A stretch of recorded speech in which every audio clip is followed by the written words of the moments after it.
이제 아침 저녁으로는 제법 선선해져서 여름의 끝자락에 와 있다는 것을 느낄 수 있습니다. 어느덧 8월의 마지막 주일입니다. 오늘도 하나님을 기뻐하고 즐거워하며 힘있게 예배하고 그 하나님께서 우리에게 주시는 은혜를 충만히 누릴 수 있게 되기를 바랍니다.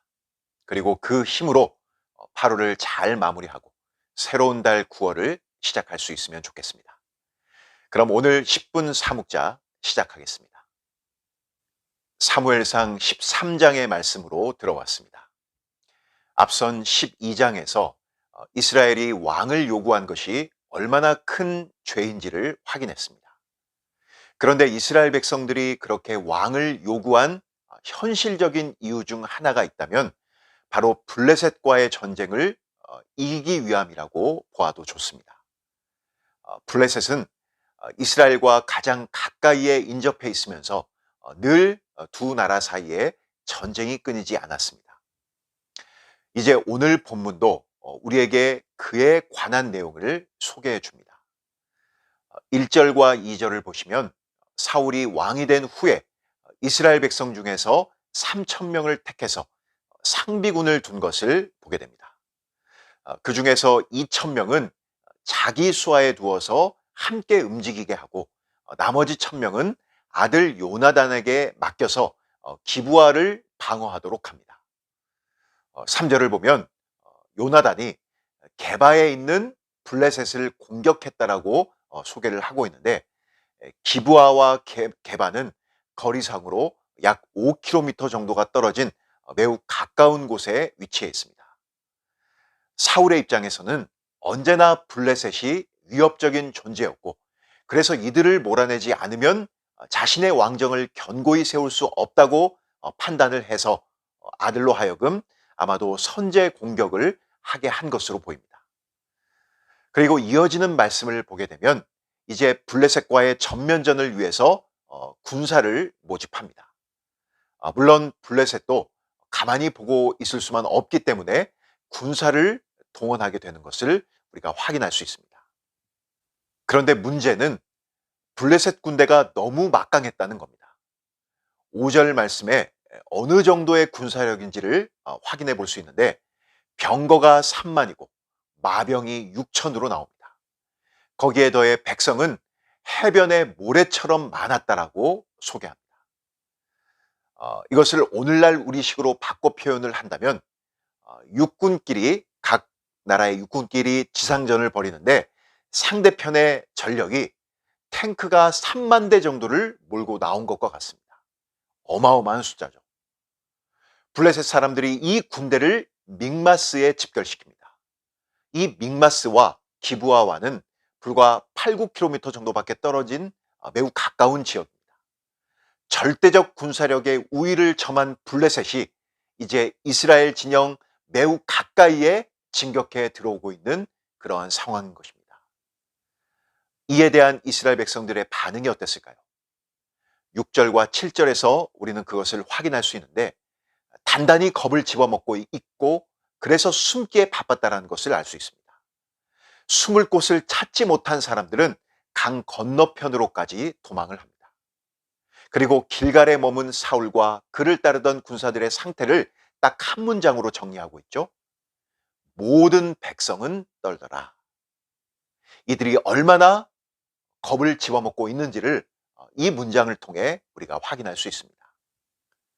분명 이스라엘은 왕을 중심으로 힘을 모아서 적들을 물리치기 위해 왕을 구했던 것인데 정작 왕이 세워지고 시간이 꽤 흘렀지만 싸울 준비도 마음도 되어 있지 않다는 것을 알 수 있습니다.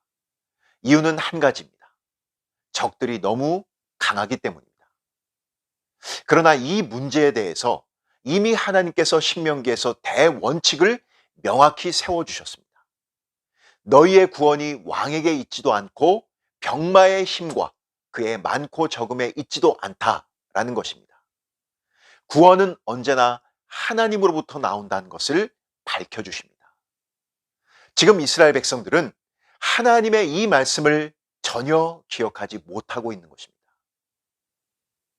하지만 이 문제는 구약 시대에 이스라엘 백성들에게만 한정되어 해당이 되는 것이 아니라 오늘 우리가 안고 있는 동일한 문제이기도 합니다. 신자는 어떤 시대이든 세상 앞에서 오늘 본문과 같은 그러한 처지에 놓여 있다고 말할 수 있습니다. 객관적인 눈으로 본다면 신자와 세상 중 어디가 강해 보일까요? 언제나 세상이 월등한 힘을 가지고 있는 것처럼 보이는 것이 사실입니다. 우리는 그 앞에 섰을 때 왜소하고 작아 보입니다. 그러다 보니 이스라엘 백성들처럼 숨어버릴 수 있습니다. 신자라는 신분을 감춰버린다는 것이죠. 혹시 드러나면 피해를 입고 죽을지도 모른다는 그런 두려움에 꽁꽁 숨어버리게 됩니다. 세상이 추격해오지 못하도록 숨고 그들을 외면해 버린다는 것입니다. 때론 세상에 맞서 싸워보려고 하지만 그런 노력을 기울여 보지만 여러 방법들을 취하지만 그것들이 전혀 도움이 되지 못할 때가 훨씬 많다는 것입니다. 자, 만약 어떤 군인이 손에 휴대용 핵폭탄을 들고 있다라고 가정해 봅시다. 사실 이 무기 하나면 어떤 상대도 쉽게 무찔릴 수 있습니다. 게임이 되지 않습니다. 그런데 이 군인이 핵폭탄은 그냥 내려놓고 몽둥이 하나를 가지고 적과 싸우려고 한다면 어떨까요? 어리석게도 이 군인은 이길 수 있는 방법을 전혀 모르고 있는 것입니다. 그래서 엉뚱한 방법을 찾고 이길 수 없는 싸움을 하려고 하고 있는 것입니다. 신자의 힘은, 신자가 가진 힘은 세상의 능력과 방법에서 나오지 않습니다. 우리가 싸우는 방법은 하나님을 의지하고 그분의 능력을 구하는 믿음으로 인해 승리할 수 있게 되는 것입니다. 우리 자신은 지금 어떤 무기를 가지고 세상 앞에 서 있고 적들과 싸우려고 하고 있는지를 점검해 보시기를 바랍니다. 무엇을 의지하고 서 있는지에 따라 승리할 수도 패배할 수도 있습니다. 우리 각자의 삶의 현장에서 신자로서의 승리의 방법을 붙들고 싸움에 나가는 것이 바로 오늘 우리에게 주신 이 말씀을 통해 하나님께서 우리 한 사람 한 사람이 세상과 맞서 싸우는 방법이라고 말씀해 주고 계시는 것입니다. 오늘 이스라엘 백성들이 블레셋과 전쟁에 마주하고 있는 그 모습들이 우리 자신의 모습이 되지 않도록 하나님께서 신자인 우리에게 무엇을 요구하시는지, 어떠한 방법으로 세상 앞에 맞서 싸우기를 원하시는지를 깊이 생각하고 그렇게 하나님의 군사로서 세상 앞에 설 수 있는 그런 저와 여러분 모두가 될 수 있기를 간절히 소망합니다. 기도하겠습니다. 하나님 우리 아버지, 오늘 8월의 마지막 주일을 맞아 하나님을 기쁨으로 예배하게 하시고 또 우리 중고등부에게 귀한 말씀을 허락해 주시니 참으로 감사합니다. 오늘 사무엘상 13장의 말씀을 통해 블레셋과 전쟁을 앞둔 이스라엘 백성들이 하나님께서 원하시는 방법으로 서 있지 않고 두려움에 사로잡힌 그 이유가 무엇인지를 확인케 되었습니다. 하나님, 우리는 신자로서 세상의 방법과 그러한 힘과 능력을 의지해 싸우는 존재들이 아닌 하나님을 의지하고 하나님을 붙들고 하나님께서 우리에게 주신 그 말씀대로 싸울 수 있는 그러한 방법을 우리에게 허락해 주셨습니다. 그 방법이 마치 핵폭탄을 가지고 세상 앞에 선 그러한 군사와 같다는 것을 오늘 말씀을 통해 확인하게 됩니다. 우리 자신이 과연 어떤 모습으로 세상 앞에 서 있는지, 어떻게 싸우기 위해 세상 앞에 군사로 서 있는지를 확인하고 우리 자신을 돌아보아 하나님께서 우리에게 원하시는 참된 군사의 모습으로 설 수 있는 우리 영혼교회 중고등부 모두가 될 수 있도록 은혜를 베풀어 주시옵소서.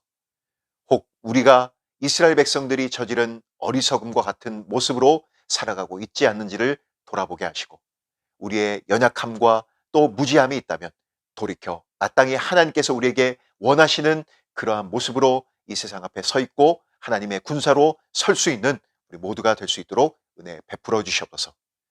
하나님을 구하지 않고 세상의 왕을 구했던 이스라엘 백성들의 어리석음이 어디에 있는지를 우리 자신들도 잊지 않고 반드시 하나님을 우리의 힘으로 삼고 하나님이 우리의 만족과 우리의 힘과 유익과 기쁨이 된다는 것을 꼭 기억하여서 8월의 마지막 한 주 또 새롭게 시작되는 9월도 주님과 동행하여서 그 주님의 뜻대로 승리할 수 있는 우리 모두가 될 수 있도록 은혜 베풀어 주시옵소서.